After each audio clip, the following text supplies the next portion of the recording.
You know, for the longest time, Canada's decision to buy the F-35 fighter jet was a pretty hot topic. Back in the day, one government wanted them.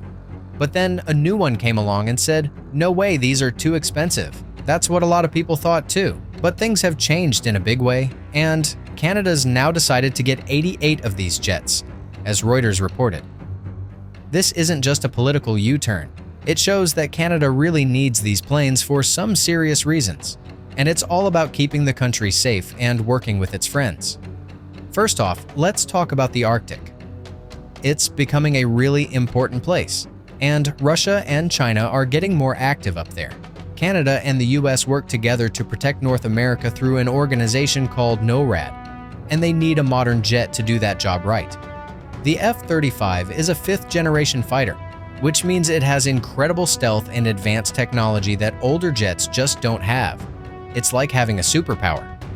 And since the US is using the same planes, it makes it super easy for both countries to work together and share information to keep our continent secure. Think about it this way. Canada doesn't do things alone on the world stage.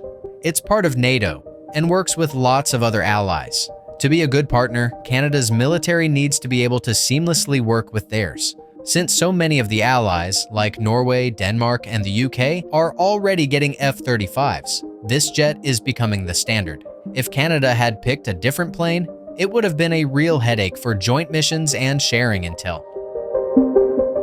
And here's a bonus you might not have thought of: the economy. Canada has been a partner in the F-35 program since way back in 1997.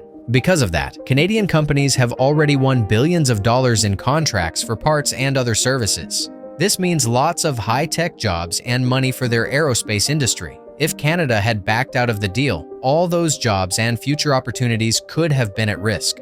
So, by sticking with the F-35, the government is also investing in Canada's own economy and helping it grow. All in all, the F-35 isn't just a pricey fighter jet anymore. It's an essential part of Canada's modern defense plan. It's a smart move to deal with new threats, work better with the allies, and even boost the economy.